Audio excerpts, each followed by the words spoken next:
What's going on, guys? I'm Bergs, that's Longy, and this is NRL Last Minute Madness, Round 7.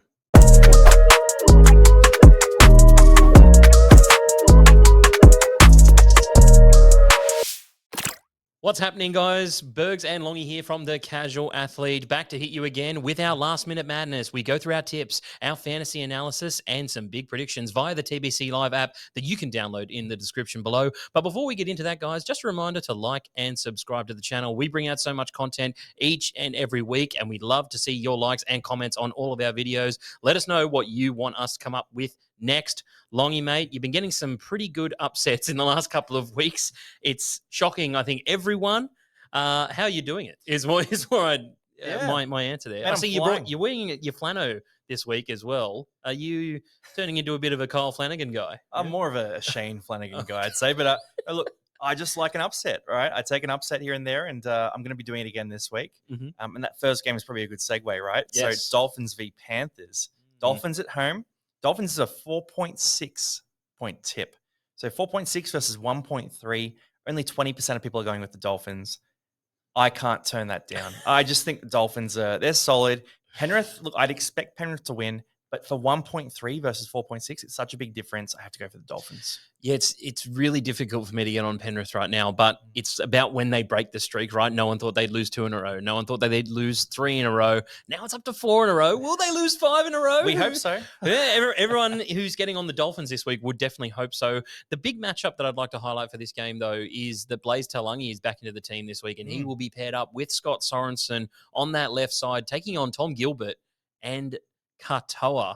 And I think that's a real source of, shall we say, weakness for Penrith. They've conceded 20 points a game to start the year, and I really don't want to get on the Dolphins with you, but I can't deny myself a nice, juicy 4-point tip, and I'm starting to change my tune on this. I'm not catching up as much as I'd like to in TBC Live, but I am definitely getting on the Dolphins this week. I hate what Penrith are dishing up, and I want to see them do better. Hopefully, this motivates you to do it, Penrith. Come on, get out there, be better. One guy I will mention too, one guy who has Sean, Thomas Jenkins. He's been red hot for the Panthers so far. And if Casey McLean can figure out that draw and pass, then we could have seen a bigger score last week. That was abysmal. Yeah, his prediction for me, over 50 fantasy points. Okay, super straightforward. I think he's going to do it this week. Yeah, I just feel like this will be a really gritty game. It'll go back to that defensive style, and I've actually gone the Dolphins to score under 16 points, but still get a victory here. Wow. The Penrith attack for me really isn't clicking that well. They didn't score that many points against the Cowboys, and the Cowboys, as we know, aren't a great defensive team. That's going to be an upset pick. If you get that, you'll be well on your way to winning those Origin tickets. Look, mate, that's what I want, okay? I really want a new Origin jersey. I haven't had one since 2002, since the famous draw, actually. Little number 7 on the back. I was a big fan of Andrew Johns, and Dane Carlaw ruined my life, and then Gordon Tallis gave the middle finger to the whole of the crowd and broke my little heart. You know, decency. Little 8-year-old Bergs was upset, and Dad had to comfort him. But we'll move on to our next game, where we have the Dragons taking on the Titans. Now, this one is a bit of a mess right now. I don't love either of these teams, especially the Dragons. They are, no offense, pissing off every tipper at the moment. Just go out there and beat the team that you need to beat. Yep. Do it with the Eels, and then just don't beat the Storm. Like, it's not that hard. Surely every tipper followed my lead and tipped them against the Storm, though. I think everyone thought that you may have had a brain aneurysm when you said that. So I'm not sure that they went with you on that one. But the big matchup in this game is that Brimson and Fermor will be going against Ilias, who is under pressure, and Sewer this week. I don't love either of these two halves, defensively or... Ilias made a big error last week that cost him the game, so you've got to think that he needs to step it up, or he's possibly going to be out of the side. But for me, the big guy that is being brought in for this game is Sam Verrills. I think he has been outstanding to start the year, and I think he'll grab another 2 try assists this week. Wow. I really feel like the edge that the Titans have is their middle, and they need to utilize it as much as possible. And Who's Sam Verrills holds the key. No Tino. I think Mode Fodawaker and RCG are definitely better than the middles that St. George have. Maybe Dave Fafita on the middle. Oh, I'd love that. Dave Fafita lock. Yeah, 50 minutes, he'd be destructive. Yeah, I'd love to see that. I still keep putting him on the bench, though. Look, I'm going to stick with the Titans here as my tip. So nearly 3 points for this tip. It's a coin toss game. Yeah. And in that case, I go for the upset. And that's got me pretty far here so far. Jalen DeGroot is my prediction for fantasy. Poor Jalen. He's had a rough go the first 2 weeks. Under 20 fantasy points is my Ooh, prediction there. again. I thought about going lower, but just doesn't seem to have it for fantasy. And look, he's a rookie fullback, right? So in real life, I'm no judgment here, but 80 meters a game, he's got to get those numbers up. He's going to be any sort of even a shadow of Keeney, who is so involved. So he just needs to get his hands on the ball, and I think he's going to take a few more weeks to learn that lesson. Yeah, it doesn't feel like, to me, he's an outside back type fullback. He's more of a half converted to fullback, maybe a 5'8". Yeah, but we'll see how he progresses. Hopefully, he gets more than 20 fantasy points. I want to see him do all right. Jalen I'm DeGroot. nailing my Hey, prediction go here. easy on the I'm rook. nailing it. Go easy on the rook, mate. The third game that we have is the Broncos Roosters game. Now, these two teams played in round one, and the Roosters actually got pumped, as we know. But Robert Toya stood out from the pack. Yeah. What are we expecting to see from him this week? I mean, it was a big one last week where he's up against Latrell Mitchell, and it was only the first half. Then Latrell moved into the halves. But I remember last week I said my big prediction was Toya was going to outscore Latrell. At the end of the round, Toya did outscore Latrell 46-45. And there was an update on Monday. Oh, wow. Latrell went to 47. Oh, no. So I missed out there. But I'm a big Toya believer. I think he's an absolute weapon. I was all about starting him in this Broncos game the first time round. And I'm looking at it again. He's up against Shibasaki and I believe it'd be Jaden Hunt. Yeah, Jaden Hunt and Ben Hunt on that side. He'll be with Hugo Savala as well. Yeah. On that side. I look at that and I sort of go, Wong. Yeah, look, Wong's playing well. So I just think, again, it's a good matchup for him. Broncos will win this game, but the Broncos against the Tigers last week, they won and they conceded a bunch of points. I could see that happening again. At the same time, the Roosters' attack has been really dodgy. So yeah, they haven't actually scored one try off a kick this year. Wow, which is bizarre because you'd expect some guy with like Chad Townsend's experience as well. You'd expect them to maybe grab one somewhere, but 6 rounds into the competition this week, they haven't scored one off a kick. I mean, streak breakers are on here. My streak breaker that I'm predicting is Reece Walsh over 50 fantasy points for the first time this year, by the way. Wow, so that's crazy stat. Yeah, I'm going to back the Rook to get a try this week. Hugo Savala, big boy, going against Ben Hunt, not the best defensive half in the competition, and Jaden Hunt, not exactly sure of his defensive ability. I do think he could dummy and go himself at some point this weekend and grab a quick try. And I'm actually going to back the Roosters to get a win as well. I think that they would have learned a lot from round one. They definitely turned it around against Penrith. Yes, it is their only win this year, but I just think maybe a bit of virility into the spine could do them some good, and a bit of change of scenery there. Chad looks like he's at the end of his career. Hugo is the kind of guy who needs to prove something, so there might be a bit of a change in. I have a question for you. Do you think Spencer Leniu stays on the bench, or do you think he has to come in to start? Because they got Nat Butcher named at prop right now, which I don't against Haas and Carrigan, like really. You expect Nat to make his tackles. That's what Nat's fantastic. Nat does. But prop versus Haas and Carrigan. Yeah, you have Leniu. You need to fight fire with fire. This is what you have him for. Yeah, this is where he earns his money. Yeah, absolutely. He's got to be a raging tornado again. He's got to be the Spencer Leniu that we know from Origin and go out there and bully 2 of the best props in the competition and make them think twice about running hard as well, because he can definitely put a shot on. So late change. You reckon he comes? Yeah, late change. Yeah. I love Nafahu White as well. I think he'd be a great pairing between those two. Nat is effective off the bench as well. Moving on to our next game, we actually have the Sharks taking on Manly. Now, these two teams, I don't know what's happened in the first couple of rounds.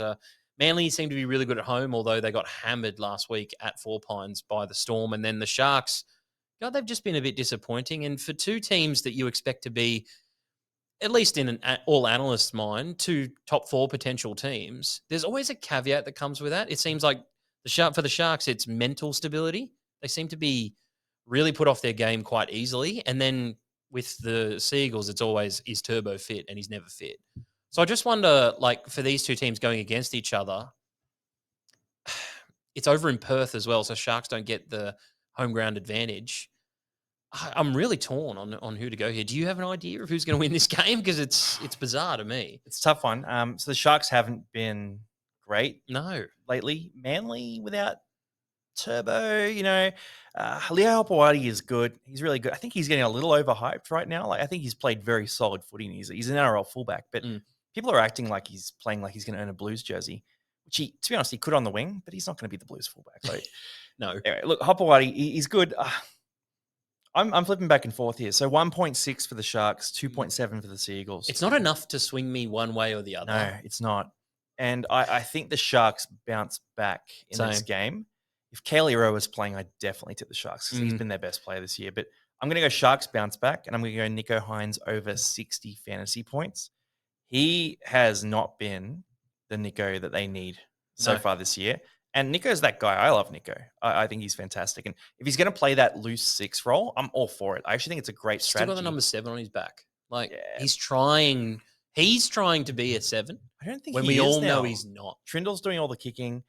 Like, what they should be saying to Nico is, hey, mate, and this is absurd, but 150 run meters, 3 offloads today. Tackle breaks. And maybe 3 tackle breaks. Like, shift across a bit, drop those little fens in, just do things that could be a bit, maybe they start the momentum, but throw some shots because it feels like he's playing a bit conservative. So, definitely. Yeah, he's going to need to step up because they've already got Brayley and Kennedy who are a bit more conservative in those other spine spots.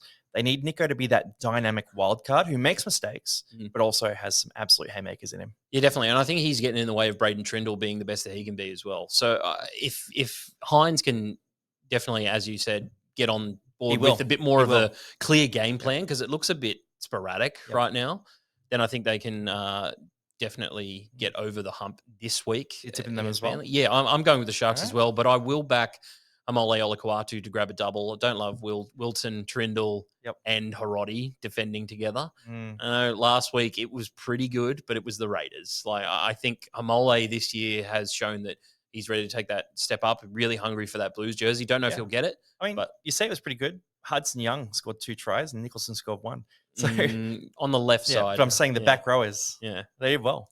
Exactly. Right? So you can expect DCE to be throwing some short balls to Homole Olakau'atu, and he's been in fantastic form as well. Next game up is the Rabbitohs taking on the Cowboys in Perth. Now, the last time the Cowboys went to Perth, they actually won at the Perth Nines tournament. So, wow. Don't mean to brag. It's crazy. Is that like the last thing you guys won? Or? Possibly. It might actually be the last silverware that we have in the trophy case. But I am going to get on the Cowboys this week. I love what we've been doing in the last couple of weeks, especially beating Penrith. I know Penrith dropped a lot of ball, but I didn't expect our attack to be as good as it was, and I do think that Jackson Purdue has really found something this last couple of weeks. I think the sell that he was from round 3 is no longer there. He's almost a complete keep right now, or buy even. He's in my team, bro. Yeah. I kept the faith. I also kept the faith as well in Supercoach. So, although we don't mention Supercoach on this channel, very hush-hush type word. But the matchup that I am identifying, we have Big Latrell in at 5'8" this week with Keon Colomatangi next to him, going against Clifford and John Bateman. So I don't love that matchup. It's probably the 2 best players. Who's the center on that edge? That'll be Ewan Aitken. Yeah. Oh, sorry. I mean, on the Cowboys side. Oh, Cowboys side, Vilea. Yeah, okay. Yeah. And then Derby. Yep. Okay. I'm scared. You're really setting me up. You're setting me off my prediction here, which is Latrell Mitchell over 70 fantasy points. Okay. So I'm buying Latrell in fantasy this week, most likely. I may swap at the last second, but right now he's in my team. I think that matchup is fantastic. I think it's going to be a shootout. I don't necessarily think South will win, but I think it'll be a really, really fun game of footy to watch. So for mine, I'm going Latrell over 70. I think Latrell absolutely kills it. I don't think South Sydney win. Yep. I think if Humphreys was playing next to Latrell, it'd be nice. Give him a run. Sullivan, I can see Latrell getting tired from having to do a lot. And that then leads me to my big prediction that he'll only have 60 run meters or under 60 run meters. Wow, that would be a big fail. I expect him to try and create too much and try and kick out of trouble too much. He may score a close to the line try and just bulldoze his way over, which is the Latrell way.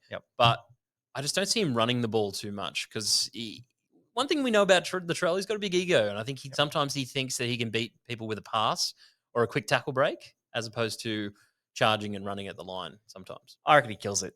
I reckon he absolutely kills it. Crushes in fantasy. He'll kill it. 70 fantasy points, but under 60 run meters. Okay, it could happen. And then we got Parramatta against the Raiders. Now, I'm introing this one because Parramatta, first win of the year last year, they are unbeaten in the month of April. I had to double check that. I saw the glance down at the calendar. It's the 9th. We're good. Unbeaten in the month of April. Do they continue it? 4.8, so nearly 5 points for that tip compared to 1.3 for the Raiders. you'd be a brave man to tip Parramatta without Zach Lomax this week. I'm going to throw to you first. Are you tipping them? And what's your prediction? My big thing is that Canberra played a game 2 weeks ago up in North Queensland, very hot, humid conditions. And to me, in those conditions, they looked tired. They looked like by the end of the game, they didn't have enough gas to go with the Cowboys. They were still in it, but I think we kind of allowed them to be. The question is, do I think Para are a better team than the Cowboys or worse? I think Para maybe turned a corner last week. What I saw from them was grit, determination, and they played the game for the full 80 minutes. The Dragons did not. And with that in mind, I am going to get on Para this week. Wow. It's definitely a bit of a change from my Monday tip, but I think Para can get this done, to tell you the truth. And the big question for me is, are they going to be able to contain Hudson Young? I've identified him in our big matchup this week. Hudson Young, strange. Yeah, big test for Kautonga. Yeah, Kautonga and Hawkins. Can you guys come up with some better players, please? I just want... Kautonga's been going, man. He scored that try. He's doing all right. He's a good little saver. He's a young player.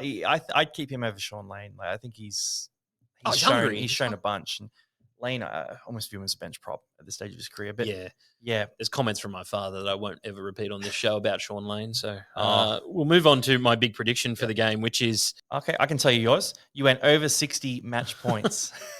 So over 60 points. I think it'll be a total. big shootout. Yeah. Big shootout. I'm going to back that up. I've got Tamale to score over 60 in fantasy. I think he's going to absolutely kill it. Parramatta's wings without Lomax. I just think they're going to be a bit fragile on the edges, and they have been in the past. And I think Tamale, especially in the conditions, will be forced to carry the ball a bit more against some tired defenders. And he's the kind of guy who, he's not a Canberra boy.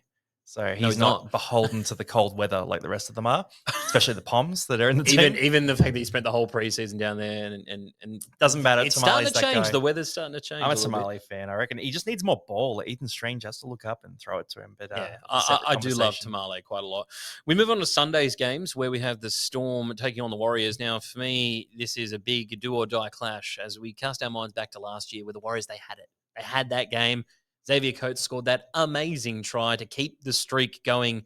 It is now 16 games in a row, and the Warriors have not beaten the Storm since 2015. Do they get a win this week, fresh off the bye? Oh, it's a hard one to pick, right? Where do they win?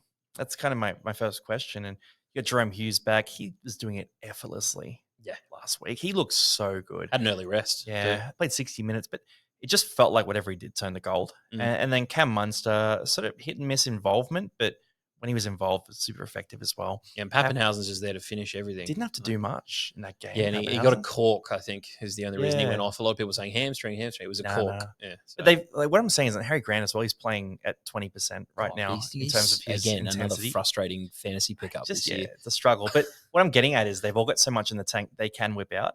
And that Dragons game, it was wet weather, so I don't really count that as much. But I just reckon they're going to whip out as much as they need to whip out to win this game. So I'm going to go Storm, even though it's only 1.2 points.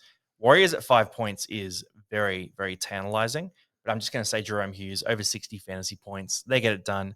The Wires could threaten later in the year, but I think still right now they're kind of, forming these combinations. They're missing RTS and a few other things they got to deal with. Yeah, you analysed it pretty perfectly. The big matchup is Hughes and Katoa taking on Metcalf and Capewell this week. Yeah. Capewell, he was at Origin level, man. Was good. Yeah. But has it Katoa's continued? Unstoppable. Though. Metcalf, I really just want to see him get better. But for me, my big prediction is that Ali Leotawa will go against Moses Leo this week. And he was pretty impressive, Moses Leo, former, I think it was New Zealand Nines player as well. So they love delving into the New Zealand Nines talent. Yeah. But I just don't know about his defensive capabilities at this point in time. So I'm going to go Ali Leotawa to break 5 tackles this week. Okay. Big one, Leotawa. I'm going to get on the Storm as well. All right, we're on the Storm here. Pretty boring tips. And last one here, we got the Knights and the Tigers. It's an even one here. It's 50-50 in terms of the predictions, slight leaning toward the Tigers. I can't believe that. They're actually the outsiders everywhere else at this point in time, which is a bit odd. The Knights who conceded 20 and scored none against the Dogs without Burton, without that is their issue. Look, if you look at most part of that game, though, last week, they only were down 2-0 at halftime. So that tells you that the Knights can defend for long periods of time. They actually have very good defensive structure. But it comes back to the same old question.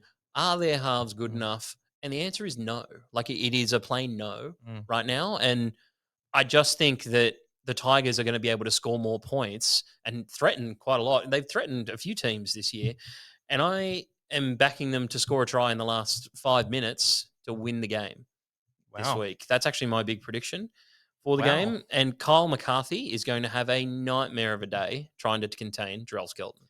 Okay, so you got Tigers. Yeah. Wow. I don't know about this one. I find this one pretty hard to It's tip. Like, it's awful. I mean, so my problem with Newcastle was that they were running this strange lineup where I thought it was exposed against the Titans, but they just kept doing it. Where they were running Ponga at first receiver, Cogger was kind of supervising, and then Sharp was sort of waving playing the that. arms around. Yeah, and Sharp was playing that fun role on the outside there, and Sharp can totally He do had that. no but- room to move last week, Sharp. No, because they were jamming in on Ponga, and Ponga was forced to do a lot of the boring stuff at 7, like a lot of those midfield kicks and all that. Like, it just isn't a good use of Ponga. So what they've gone and done is they've gone Phoenix Crossland, solid defender, so it backs up that defensive structure that they're talking about. Compared to Cogger, he's definitely a better defender, and he will just. Sorry, you say distribute- Phoenix Crossland. It's like a natural reaction to roll my eyes. I kinda like him. Sorry, keep going to the ceiling. I think he's faced every challenge he's received really well, but look, Yeah. he'll get in there, including going to the bin for a trip last week. not the best, but he'll distribute. He'll feed the ball. I'm hoping that Ponga and Sharp can get the ball a bit wider and they can be more effective in this game. And then I'd back them to get up in this game because they got up in Nice. that first one. I just think, like, I look at Bradman Best versus Stafford Toa. I think Toa's been in an electric run of form, but I think Bradman Best will show out in this game because he was shut down It was by very Crichton quiet week. last week. No, that game was very Crichton's the best center in the comp. Bradman Best, wait your turn. Yeah. Like, I watched that game and I'm a Best lover. Shut him down. And I just thought, all right, well, I can't Well, even argue this anymore. Like, the thing is, yeah. it's like, the Dogs just honed in on all the guys who can break you through the middle. Yeah. Like Bradman Best, Fletcher Sharp, and Ponga had no room to move last week. Tigers aren't going to be that kind of team, but they do get Luai back this week. Maybe a little bit more structure there for them. That's the spine that they've been running with. So I think the Tigers can go up to Newcastle and get a win. They've also lost the last 7 in a row against the Knights, and that streak has to break at some point. And I'm going Knights, by the way. Like, Ponga's been too quiet lately. Knights going to win this one. On defense, he talked about Thomas Cant. He moved to center last week. He shut down Bronson Xerri. I find it surprising everyone's talking about Xerri as like an origin contender. Like, there's a lot of strange chat going around right now.